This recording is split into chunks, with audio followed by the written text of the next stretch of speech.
नमस्कार, मैं हूँ आशीष चित्रांशी और आप देख रहे हैं the news launcher. Hot topic with Hemant अत्री।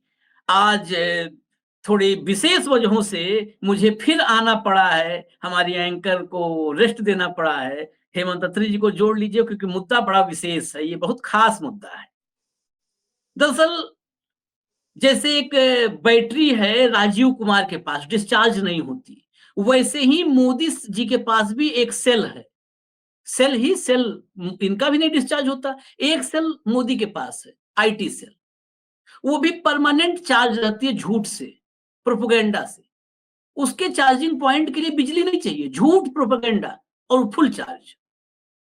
उसी के मुखिया हैं अमित मालवीय। बहुत बार फंसे हैं, लेकिन सैया भय कोतवाल तो डर काहे का। फंसेंगे भी तो कौन, मुंसिफ भी वही, मजिस्ट्रेट भी वही, सब तो वही है। साहब ने इस बार मोदी जी को बचाने के लिए शुरुआत की थी। असल में ये सब मानते खुद को चाणक्य से भी थोड़ा 2 स्टेप ऊपर मानते हैं। मोदी को बचाने के चक्कर में एक नाम खोजा, आगे देखा कुरैशी। बस कहा फिट है, एकदम फिट है और हिट है, टारगेट पर ले लिया। लेकिन मामला पड़ गया उल्टा। अमित मालवीय ने नरेंद्र मोदी को ही फंसा दिया है। अब सबूत भी आ गए हैं कुरैशी साहब के, और एक्सक्लूसिव वो सबूत हम रखेंगे न्यूज लॉन्चर पर। इस शो में एक्सक्लूसिव सबूत है वो। और उन सबूतों के बाद तो सवाल पैदा होंगे कि क्या अमेरिका से पैसा आया था मोदी को पीएम बनाने के लिए। और सवालों का जवाब देने का बड़ा आसान सा एक तरीका है। ईडी की जांच, सीबीआई की जांच, सब तो आप ही के साहब करवा लेते हैं। जेपीसी एक बनवा देते हैं, जेपीसी को सौंप देते हैं जांच करने के लिए। एक साथ 3-4 लेवल पर जांच करवा दीजिए अपने आप को पाक साफ साबित करने के लिए। सवाल इसलिए खड़ा हुआ है, 30 सेकंड लूंगा फिर चलूंगा मैं हेमंत भाई के पास। सवाल इसलिए खड़ा हुआ क्योंकि अब तक पता ही नहीं था, हमें भी नहीं पता था। हमें तो हालांकि किसी फंड के बारे में पता नहीं होता, पता करना पड़ता है कि अमेरिका से कोई बहुत मोटा फंड आता है, बहुत हैवी अमाउंट है उसमें, वो कोई फंड आता है। जब मस्क ने वो फंड बंद कर दिया तब बात खुली, खबर आई कि कोई फंड था, मस्क ने बंद कर दिया। तो जब बंद दरवाजा कोई बंद करता है तो आदमी सोचता है ना कि किसका दरवाजा खुला था, उस दरवाजे से आवागमन किसका था। जब फंड बंद हुआ तो सवाल ये खड़े होने लगे कि आखिर ये फंड आता किस लिए था, किस लिए आता था। फिर ये खतरा महसूस हुआ कि कहीं इस फंड की पड़ताल हो, कहीं ऐसा ना हो कि इस फंड का कोई लिंक निकल आए बीजेपी जैसे राज करती आ रही है। वो 2010 के बाद जैसे एंटी करप्शन मूवमेंट भारत में खड़ा हुआ, जिस तरीके से यूपीए सरकार को बदनाम करने के लिए अरबों रुपए खर्च करके इस देश में मूवमेंट खड़ा हुआ, सवाल तो भाई जोड़ेंगे ना, काम है हमारा। तो तत्काल एक नाम एस वाई कुरैशी, आगे कुरैशी होना और महत्वपूर्ण था। अमित मालवीय ने कहा कि ये कांग्रेस को फायदा पहुंचाने के लिए उस नेक्सस का हिस्सा एस वाई कुरैशी भी थे। ट्वीट देखिए जरा, ट्वीट दिखा देता हूं, स्क्रीन पर लाइए। अमित मालवीय का ट्वीट बहुत लंबा चौड़ा है, आप लोग खुद भी देख लीजिएगा, मैं तो सिर्फ दिखा रहा हूं इसलिए कि आपके सामने प्रत्यक्ष हो।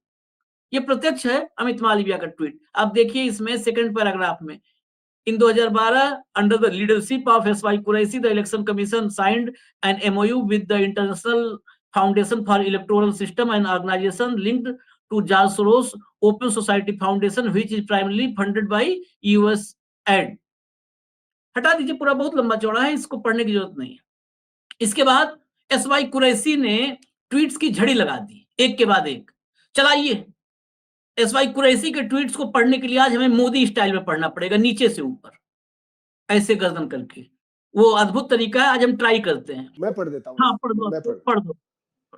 उन्होंने कहा है the report in a section of media about an MOU by ECI in 2012 when I was CEC for funding of certain dollars by a US agency for raising voter turnout in India does not have an iota of fact.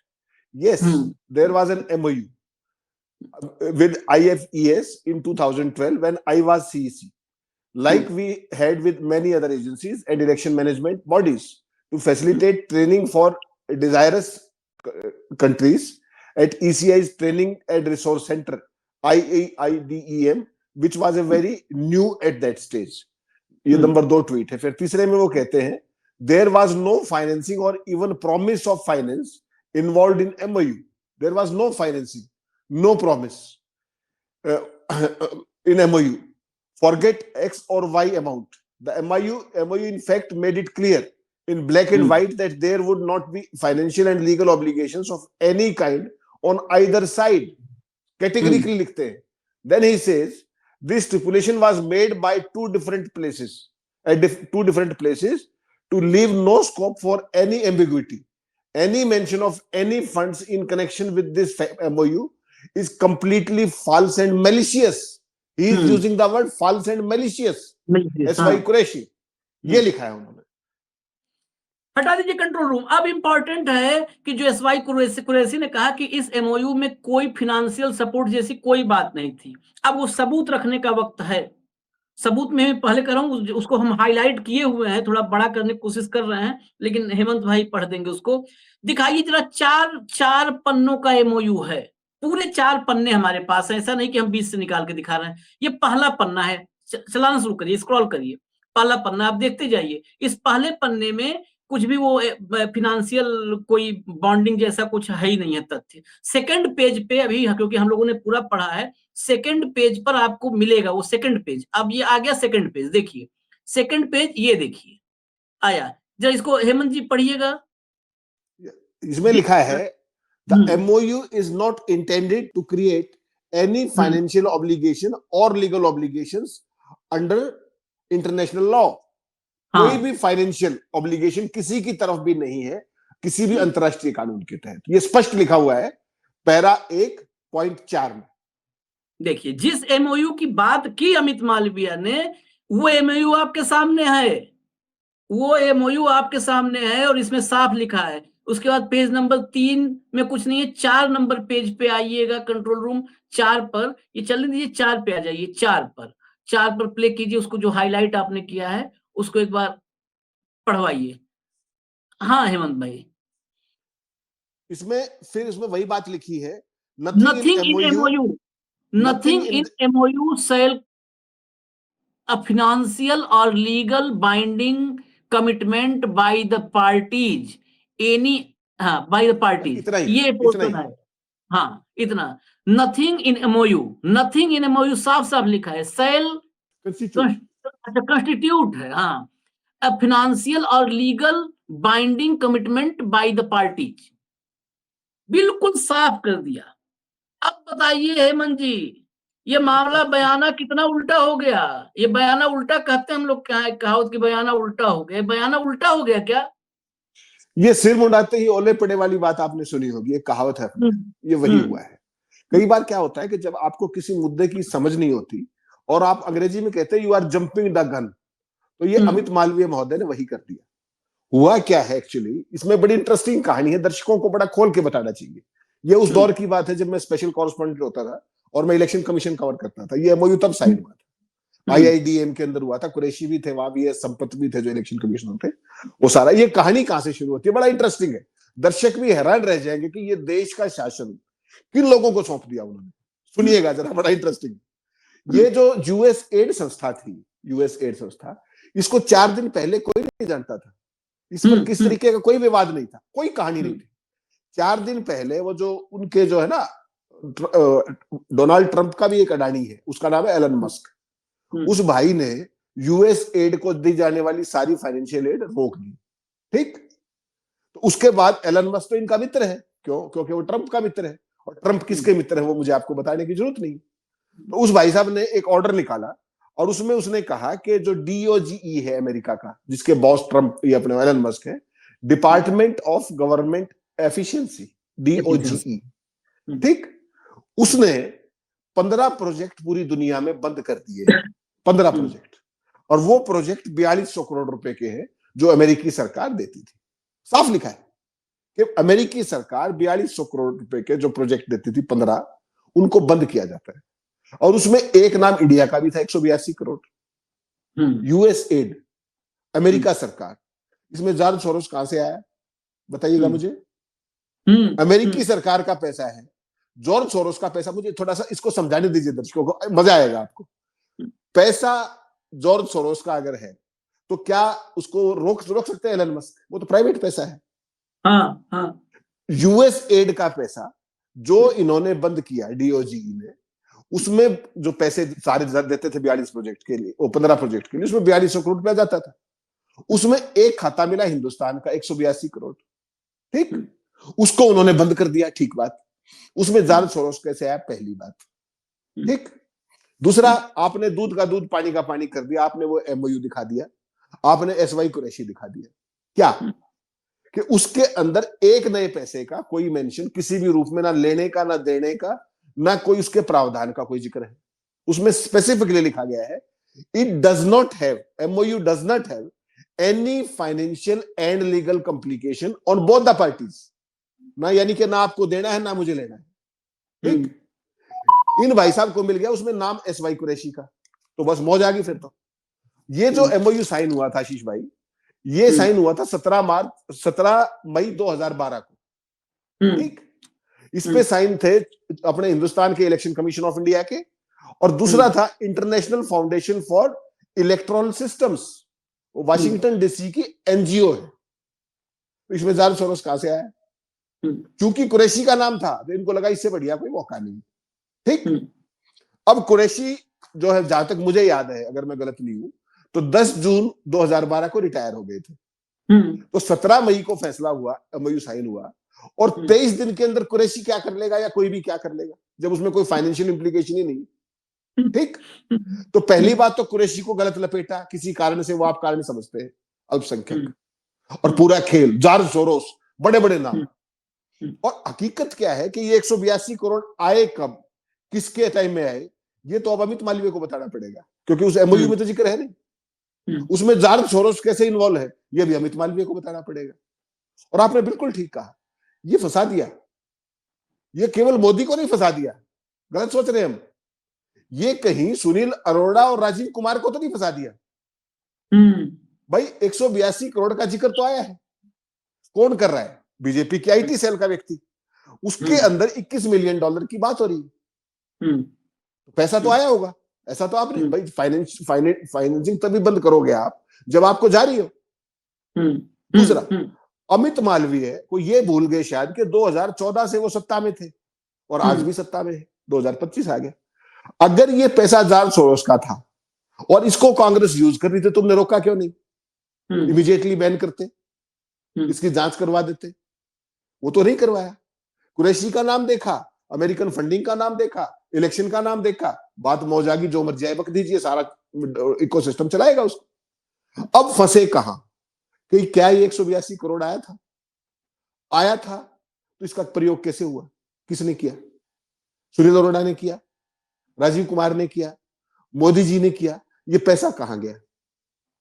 और अगर इसमें George Soros involve था तो ये financing पहले बंद क्यों नहीं की? और अब आखिरी सवाल ये आएगा कि चूंकि अमित मालवीय ये बात कह रहे हैं, रूलिंग पार्टी की आईटी सेल के चीफ है, वो बड़े जिम्मेदार पद पर है, सारे प्रोपेगेंडा को ड्राइव करते हैं वो, तो क्या मोदी जी अब इस पैसे की जांच करा लेंगे कि 182 करोड़ कब आया, इसका किसने यूज किया? इसकी जांच जेपीसी से होनी चाहिए या नहीं होनी चाहिए? 182 करोड़ कोई छोटी अमाउंट तो है नहीं। वो आरोप लगा रहे हैं कि जॉर्ज सोरोस का पैसा था, गांधीज को मजबूत करने के लिए दिया। तो इनको अब जो है इसकी जांच करानी चाहिए कि नहीं करानी चाहिए, पहली बात। दूसरा, हिंदुस्तान के अंदर ये पैसा मान लीजिए आया था, तो ये जो एमओयू था किस लिए था? कि दुनिया के 140 देशों के अंदर बेहतरीन जो डेमोक्रेटिक प्रोसेस है वो चले, उसके लिए अपने एक्सपीरियंस शेयरिंग हो, एक दूसरे का सिलेबस बढ़े, उसकी ट्रेनिंग हो, ये सारा एमओयू उस काम के लिए था। इसमें पैसा तो कहीं था नहीं। अब चूंकि मालवीय साहब ने कह दिया ये, तो अब इसकी जांच तो बनती है कि इसमें सोरोस इन्वॉल्व थे, कौन सा इन्वॉल्व था, इसके पैसे की यूज कहां हुआ, किसने किया। दूसरा, हिंदुस्तान में ये पैसा किस लिए यूज होता था, ये बड़ा इंपॉर्टेंट है। उसमें कहा गया कि हिंदुस्तान की डेमोक्रेसी में लोगों की भागीदारी बढ़ाने के लिए, पीपल्स पार्टिसिपेशन बढ़ाने के लिए, यानी कि वोट परसेंटेज बढ़ाने के लिए, लोगों को मताधिकार के प्रति जागरूक करने के लिए, इस काम के लिए पैसा था। आज की तारीख में तो मोदी जी मालवीय को, दोनों को, राजीव कुमार आत्मनिर्भर करके गए इस मामले में। हर चुनाव में 20 लाख 30 लाख वोटर बढ़ जाते हैं अपने आप ही। अपने महाराष्ट्र में देखा 5 महीने में 40 लाख वोटर बढ़ गए, 4.5 साल में 32 लाख बढ़े थे। तो अब तो ये आत्मनिर्भर हो गए, इनको पैसे की भी जरूरत नहीं। तो वो तो चलो ठीक किया, एलन मस्क ने पैसा बंद कर दिया। चूंकि ये आत्मनिर्भर हो गए हैं, चूंकि तीसरी बार सत्ता में है, चूंकि ईमानदार सरकार है, चूंकि ना डरने वाली सरकार है, 56 इंची सरकार है, तो क्या इनको अब उस 182 करोड़ की कहां गए पैसे, कब आए पैसे, किस हेड में आए, किसने उसको यूज किया, चाहे वो सोनिया गांधी हो, चाहे सोरोस हो, जो भी हो, क्या उसकी जांच करानी चाहिए कि नहीं करानी चाहिए? तो ये अमित मालवीय ने कहीं ना कहीं मोदी को भी फंसा दिया है, राजीव कुमार को भी फंसा दिया है, और सुनील अरोड़ा को भी फंसा दिया है, जो पिछले लंबे समय से मोदी जी को वॉक ओवर देते गए चुनाव के दौरान में, कोई सवाल जवाब नहीं, जो मर्जी है प्रचार करो, जो आया आचार संहिता का आचार डाल दो, सारा काम किया इन्होंने। तो ये सारा मामला अपने आप में भारतीय जनता पार्टी के बौद्धिक दिवालियेपन का प्रतीक है, एक बौद्धिक दिवालियापन। उनको ये लगता है कि हम जो कुछ कह देंगे वही सच है। और ये क्यों कहा गया आशीष भाई, ये जानना और भी जरूरी है दर्शकों को, और ये कल क्यों कहा गया। आपने देखा मोदी जी वहां से जहाज में बैठ रहे थे भाई फ्रेंड से मिलकर के, और उधर से हिंदुस्तान के 214 जो अवैध अप्रवासी थे उनको अमेरिका के सैन्य मालवाहक जहाजों में टांगा जा रहा था। कैसे कैसे? हाथों में हथकड़ियां, पैरों में बेड़ियां, और जो उनके जो सिख थे साथी, जो सिख थे वहां पे, उन सिखों की पगड़ियों को उतार के अमेरिका की सेना ने डस्टबिन में डाला, डस्टबिन में डाला। और ये बात ऑन रिकॉर्ड अमृतसर के उस युवा ने बताई आज रोते हुए। तो उस सारे नैरेटिव को चेंज करने के लिए, शिफ्ट करने के लिए SY Qureshi, George Soros, Gandhi's, 182 crore, America का हस्तक्षेप। भाई 11 साल से आप क्या कर रहे हो? केंद्र की सरकार में आप हो, भी आप औरों पे आरोप लगा रहे हो। पैसा आया कैसे, उसकी जांच कराइए, यही सवाल, सीबीआई कराइए, ईडी कराइए, कराइए। यही सवाल, ये बहुत महत्वपूर्ण है कि देखिए, लेकिन क्या है ना कि इसमें गलती अमित मालवीय की नहीं है। अमित मालवीय और ये जितने कथित चाणक्य हैं, इन्होंने 11 साल में ये समझ लिया है कि इस देश की जनता को भ्रमित करना, मूर्ख बनाना। बहुत लोग कहते हैं देश की जनता मूर्ख नहीं है, लेकिन इन्होंने 11 साल में इस निष्कर्ष पे पहुंच चुके हैं कि नहीं, इनको बहुत आसान है। ये कहेंगे हाँ, वो सोरोस, कुरैशी मिलकर सब मिले हुए थे, वो इटली वाली सोनिया गांधी और सब मिले हुए थे। ये चलने लगेगा, व्हाट्सएप पे चलने लगेगा, नहीं चल रहा है, बकायदे चल रहा है। ये किसी का सवाल नहीं है कि 2012 के मध्य में एमओयू हुआ। एमओयू होने के बाद अगर उस एमओयू में तो पैसे नहीं है, अगर उसके जरिए कोई पीछे से पैसा आना भी होगा तो पैसा आते आते 14 हो गया होगा, क्योंकि एकदम ऑन रिकॉर्ड कोई पैसे नहीं है। पिछले 11 साल से मोदी जी राज कर रहे हैं, तो क्या भारत सरकार के पास पैसा आता है, मोदी जी के पास पैसा आता है, और मोदी जी अटैची में ले जाते हैं टेम्पू में, जिस टेम्पू से बताए थे चुनाव के वक्त की जा रहा है गांधी परिवार के पास पैसा, कांग्रेस के पास, उस टेम्पू से या सूटकेस में खुद ही रात में निकलते हो, सहनशाह टाइप में, रात में निकलता है अंधेरे में सहनशाह, उस टाइप में, और ले जाकर के सोनिया गांधी, राहुल गांधी को दे देते हो। कुछ ऐसा है तो ये भी बताना चाहिए कि नहीं, फिनेंशियली टूट चुका है गांधी परिवार, बहुत आर्थिक रूप से कमजोर हो चुका है, तो अमेरिका से इतना पैसा आता था, मैं रात के अंधेरे में जाता था और दे देता था। ये भी बता दें, है क्या बुराई है? हम लोग कहेंगे हाँ, बड़े दिल के आदमी, 56 इंच की छाती है, रात में मदद पहुंचाने का उनका पुराना वो है, सगल है, उनकी पुरानी आदत है, रात में मदद पहुंचा देते हैं। तो ये भी बता दें, 11 साल से राज तुम कर रहे, पैसा तुम्हारे राज में आ रहा। कुरैशी जिसके कार्यकाल के खत्म होने में 23 दिन बचे थे तब एमओयू होता है। एमओयू में कहीं फाइनेंशियल सपोर्ट जैसे शब्द लिखे नहीं होते हैं, सुनिएगा सीक्वेंस, कहीं लिखे नहीं होते हैं। उसके बाद भी एसवाई कुरैशी मिल गया खेलने के लिए भक्तों को। होता है ना, सुबह दोपहर शाम 3 डोज देना पड़ता है भक्तों को, कि अगर थोड़ा सा भी डोज कम हुआ तो कहीं ऐसा ना हो कि इस देश में सच्चाई देखना शुरू कर दें वो। तो मिल गया डोज। अब भक्त कुरैशी था, पैसा अमेरिका से लाता था और कांग्रेस को फायदा पहुंचाता था। मैं ये इस मामले में बड़ा सीधा सपाट मेरा सवाल है, जिस सवाल पे हम नहीं गए। अगर ऐसी कोई फंडिंग थी, एक बात आपने कहा था कि ट्रंप का भी एक अडानी है, मैं नहीं इससे सहमत हूं। इसलिए नहीं सहमत हूं, मोदी का अडानी आज तक मोदी ने ओन नहीं किया है पब्लिकली। नहीं नहीं नहीं पब्लिकली ओन नहीं किया। अमेरिका में ऑन किया है, अमेरिका में हाँ, ऑन किया है 2 दिन पहले। व्यक्तिगत बोल दिया ना कि व्यक्तिगत मामला है। तो गलत कह रहे हैं ओन आप। नहीं करते, लेकिन हमारे मोदी जी ओन नहीं करते। नहीं किया वहां ओन। पर वो हाँ, वो भी इनडायरेक्टली, वो समझदारों के लिए किया, वो आप समझ पाए। लेकिन ट्रंप ने मस्क को ओन कर रखा है। ट्रंप का बेटा वहां पर जाके खेलता कूदता रहता है, जो है उनके हाथ पांव के ऊपर, ट्रंप के, मस्क का बेटा छोटा सा। तो बाकायदे वहां पर जो है व्हाइट हाउस में उतना उछल कूद मचा रहा है बेटे के साथ मस्क। तो मस्क ने अगर बंद किया है, सवाल बड़ा जायज था। तो सोरोस का पैसा मस्क भाई, अत्री भाई का पैसा, हेमंत भाई का पैसा हो, और मैं कह दूं कि नहीं, उनके बेटे से, मतलब उनके बेटे से, अपने भतीजे से मैं कहूं नहीं नहीं, तुम पैसा नहीं खर्च करोगे। अरे भैया, पैसा उनका है, उनका बेटा है, उनका पैसा है, मैं कौन हूं? तो वही बात है, सोरोस का पैसा मस्क कैसे मना करेगा अगर उसका निजी पैसा अपना सोरोस दे रहा है? क्या ये सवाल बड़ा महत्वपूर्ण है, क्योंकि इसीलिए मैंने इसको ऊपर लाइन में भी लिया है। हमारे यहाँ बहुत चर्चाएं हैं पैसों को लेकर के, कि चुनाव में पीछे से पैसों का इस्तेमाल हो रहा है और बाहर से कुछ न कुछ होता है। क्या मोदी जी को प्रधानमंत्री बनाने में अमेरिकी पैसा, अमेरिकी सिस्टम का कोई योगदान था? क्योंकि 10 साल में अमेरिका के सामने हमने धन भी दिया है, मतलब दौलत भी दी है, शोहरत भी दी है, सब कुछ तो अमेरिका के चरणों में सौंपा है। तो क्या अमेरिका ने, मतलब किसी भी तरह का मदद, फिनेंशियल, सिस्टमेटिक, कुछ दिया है क्या? नहीं ऐसी चीज देखिए, संदेह है मेरे मन का ये जो संदेह है। मामला, ये देखिए जो ये मामला है ना, ये विशुद्ध तौर पर एक इमेच्योरिटी है और इश्यूज की नासमझी का मामला है।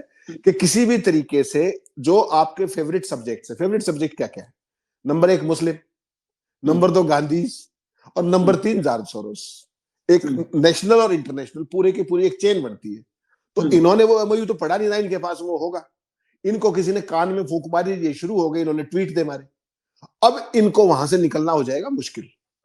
फिर एक साधारण भाषा में बताता हूं कि अगर जॉर्ज सोरोस मोदी की सरकार को अस्थिर करने के लिए या कांग्रेस पार्टी को फाइनेंशियल सपोर्ट कर रहा था, तो मोदी जी का सिस्टम क्या कर रहा था? ये नाकामी किसकी? इसको इन्होंने पकड़ा क्यों? पहला सवाल तो ये आएगा ना। दूसरा सवाल ये, अब इसकी टाइमिंग महत्वपूर्ण होती। अब क्यों? क्योंकि ट्रंप माई फ्रेंड से मिलके चले अपने प्राइवेट जहाज में 8,500 करोड़ के, और जो हमारे हिंदुस्तान के नागरिक थे, 332 नागरिक आए भाई साहब अब तक हिंदुस्तान में, हाथों में हथकड़ी, पैरों में बेड़ियां। वेनेजुएला 2.25 करोड़ का देश है, 2.25 करोड़ का। वहां के राष्ट्रपति ने भी कहा कि नो मैटर के हम आप हमारे व्यक्ति को, किसी आदमी को हथकड़िया बेड़ी लगा देंगे। उन्होंने अपना चार्टर्ड जहाज भेजा, कोलंबिया ने भेजा, मेक्सिको ने भेजा। मोदी जी 8,500 करोड़ के जहाज में गए थे। क्या उनके पास चार्टर्ड एयरक्राफ्ट नहीं था? एक, जो वो भिजवा देते, नागरिकों की इज्जत से ले आते। एक बात। दूसरी बात, ट्रंप के सामने मोदी ने एक शब्द नहीं कहा अवैध प्रवासियों को भारत में इज्जत से लाने के लिए। ये बात अप्रूव होगी, क्योंकि फॉरेन सेक्रेटरी से पूछा कि साहब क्या मोदी जी ने इस पे बात की? उसने कुछ नहीं कहा। इसका मतलब बड़ा साफ है कि कोई मामला नहीं। आज जो खबर आई है वो तो बिल्कुल हिला देने वाली है, जिसमें सिख युवक ने ये कहा कि साहब मेरी पगड़ी खोल के और डस्टबिन में डाल दी अमेरिका के सैनिकों ने। उस समय मोदी जी भी अमेरिका की धरती पे थे और ये एयरक्राफ्ट लोड हो रहा था हमारे नागरिकों से। क्या कहा जयशंकर ने? जयशंकर ने कहा कि अगर ऐसा किया गया है तो ये बेहद गंभीर है और हम इसको उठाएंगे। वहां तो उठाया नहीं। आज इस घटना को कम से कम 16-17 घंटे हो गए जब हम बात कर रहे हैं। क्या जो अमेरिका का हाई कमिश्नर है हिंदुस्तान के अंदर, जो एम्बेसडर है, क्या उसको स्ट्रॉन्ग डिमार्च किया गया साउथ ब्लॉक में बुला के? जवाब है ना। तो आपने अपने एक क्रोनी दोस्त को बचाने के लिए, जिसको आप अपना निजी बता चुके हो पूरी दुनिया के सामने, उसको बचाने के लिए हिंदुस्तान के आम नागरिक, जिनके आप प्रधानमंत्री हो, जिनके चुने हुए प्रधानमंत्री आप हो, उनका मान सम्मान और गैरत आपने गिरवी रख दी क्या ट्रंप के चरणों में? ट्रंप कर क्या रहा है ये समझना पड़ेगा आपको। और ये मालवीय ऐसा क्यों कर रहे हैं? मालवीय उस पूरे नैरेटिव को पलटने के लिए, कहीं और घुमाने का उनका ये पुराना शगल है, कोई नई बात तो है नहीं। अब सवाल यह है कि एक बार फोटो अपॉर्चुनिटी हो गई थी, ट्रंप ने बता दिया अपने जो उनका मागा ग्रुप है कि देखिए मैंने हिंदुस्तानी एलियंस को जहाज में पशुओं की तरह भर के, बेड़ियों में बांध के, हथकड़ियां लगा करके सैन्य जहाज के अंदर हिंदुस्तान में पटक दिया। एक बार ठीक था, उसको हजम भी कर जाते। मोदी के अमेरिका की धरती पे होते हुए, ओवल ऑफिस में होते हुए 2 जहाज और लोड हुए, वही सैन्य विमान, वही तरीका। तो आपके किस चीज के दोस्त हैं ट्रंप, बता दीजिए आप। और व्यक्तिगत दोस्ती किस काम की, जब देश के मान सम्मान का उनको ख्याल नहीं, देश के नागरिकों का ख्याल नहीं, देश के धार्मिक प्रतीकों का, पगड़ी क्या है, मान सम्मान की प्रतीक है सिख धर्म में, उसको खुलवा के आप डस्टबिन में डाल रहे हैं और आपकी सरकार चुप है। अभी तक अमेरिकन एम्बेसडर को तीसरी खेप आ चुकी है, ना पहले डिमार्च दिया, ना अब डिमार्च दे रहे हैं। आपने देश की सॉवरेनिटी को गिरवी रख दिया क्या ट्रंप के चरणों में? रख दिया क्या? क्या उसमें क्या मत बोलिए आप हेमंत भाई, क्या पे आपत्ति है? रख दिया है, इसको पूरी गारंटी से बोलिए, रख दिया है। हिंदुस्तान एक संप्रभु राष्ट्र है। अमेरिका की आर्मी का जहाज, ट्रांसपोर्ट एयरक्राफ्ट, जब चाहे अमृतसर में लैंड कर जाएगा। आप अफगानिस्तान है क्या? आप पाकिस्तान है क्या? अरे हिंदुस्तान जैसा देश, वर्ल्ड की 5वीं इकोनॉमी, 3.5 करोड़ ट्रिलियन की, 3.5 ट्रिलियन की आपकी वो है इकोनॉमी है। वेनेजुएला अपने मान सम्मान से 2.25 करोड़ 2.5 करोड़ की आबादी, वो समझौता नहीं करता। आपके लोगों को पशु पक्षियों की तरह, पशुओं की तरह भेड़ बना करके पैरों में जंजीरें लगातार कर रहे हैं। उनकी हिम्मत कैसे होगी? क्यों? इसका कारण समझिए। आपको अपने निजी व्यक्ति को बचाना है, उसके लिए शर्म इस बात की आनी चाहिए कि आपने देश के मान सम्मान, देश के लोगों के मान सम्मान को वहां गिरवी रख दिया। किस चीज के लिए? केवल इस काम के लिए कि आपका क्रोनी बचा रहे, आपका फाइनेंशियल बचा रहे, जो दिन रात आपकी बेइज्जती कराता है। अभी श्रीलंका में 2 दिन पहले प्रोजेक्ट कैंसिल हुआ, उससे पहले बांग्लादेश से एमओयू प्रोजेक्ट कैंसिल हुआ, ऑस्ट्रेलिया का आपने हाल देखा, केन्या में भरी संसद में देखा आपने, और कहां बंद पिटवाएंगे आशीष भाई? किसके लिए? आपको प्रधानमंत्री हमने चुना है भाई, और हमें इस तरीके से लाया जा रहा है। इसका मतलब तो आप ये मान के चलिए कि मोदी जी ट्रंप के एजेंडे का हिस्सा तो नहीं है फिर, कि वो जो ऑप्टिक्स क्रिएट कर रहे हैं उसको आप होने दे रहे हैं। यही हुआ ना, आप होने दे रहे हैं उसको। सब एक तो मान सम्मान कहा गया है? आपका यही राष्ट्रवाद है क्या? आपको यही राष्ट्रवाद सिखाया गया है? मोदी जी कुछ रहम कीजिए इस देश पे, ये राष्ट्रवाद ये नहीं होता। इनके राष्ट्रवाद पर बात करने लगेंगे तो अभी मैंने आज ही एक एक्सरे में स्टोरी चली है, एक सिपाही जिसको आतंकियों ने जब हमला किया 85 टांके लगे थे, 85 टांके, उसे टर्मिनेट किया है, बर्खास्त किया है मनोज सिन्हा ने, एलजी ने। ये राष्ट्रवाद है। 85 घाव, राणा सांगा के बदन पर 80 घाव थे, आज तक हम पढ़ते हैं। 85 घाव जिसके बदन पर थे, उस सिपाही बर्खास्त कर दिया।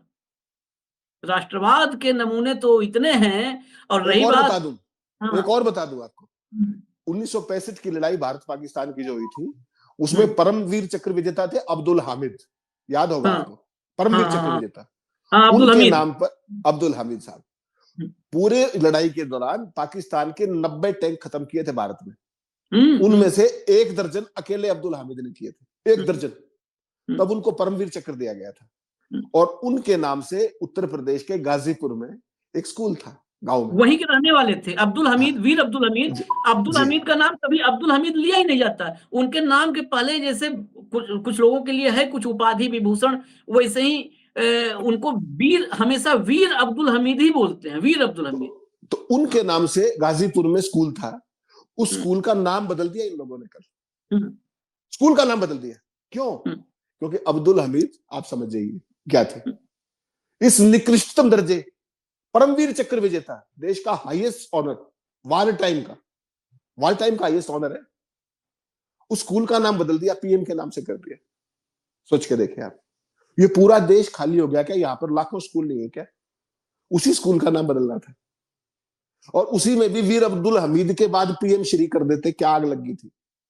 नहीं, मैं बड़ा साफ कर दूं, मैं घुमा फिरा नहीं, वो इसलिए हटाया गया है ताकि समाज में जब आदमी कहेगा वीर अब्दुल हमीद इंटर कॉलेज या उत्तर माध्यमिक स्कूल, तो होगा ना कि वीर अब्दुल हमीद, तो एक होता जीविसा होती है अंदर। अच्छा, वीर अब्दुल हमीद, नई जनरेशन कहेगी कौन थे, पढ़ेगी, कहेगी अच्छा मुसलमान इतना बड़ा देशभक्त था कि टैंकों को उड़ाता चला गया। आज तक भारत के युद्ध इतिहास में वीर अब्दुल हमीद जैसा कोई दूसरी कहानी, कोई दूसरा चरित्र है ही नहीं।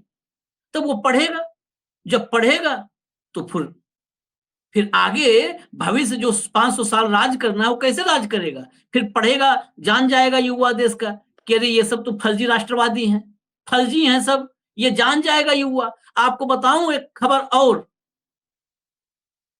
खबरें आ रही हैं तो खबरें चर्चा होते होते वक्त हो गया, लेकिन आखिर में बता दूं, उत्तराखंड में एक पुस्तक मेला, पुस्तक कौथिग, वहां पर मेला को कौथिग बोलते हैं, तो पुस्तक मेला लगना था। उस पुस्तक मेला के लिए लगातार 3 जगह परमिशन जो है आयोजकों ने किया। परमिशन मिलने के बाद वो कैंसिल होता गया, मिला फिर कैंसिल। वजह क्या थी? वहां पर गांधी और नेहरू से जुड़ी किताबें नहीं बेचनी थी। उनको बोला गया कि गांधी और नेहरू से जुड़ी किताबें नहीं बेचोगे। आप बताइए, इस देश में गांधी को नहीं पढ़ सकते हो, अब समझ लो कि कहां जा रहे हो। लेकिन देश खुश है, कह रहा है ना, सनातन गांधी को पढ़ के नहीं, वो योगी और मोदी को पढ़ के बचेगा। कि जिस देश में, और ये प्रधानमंत्री, आप सर्च कीजिएगा हेमंत भाई, मैंने सर्च इस पर किया था, इस स्टोरी पर काफी काम किया।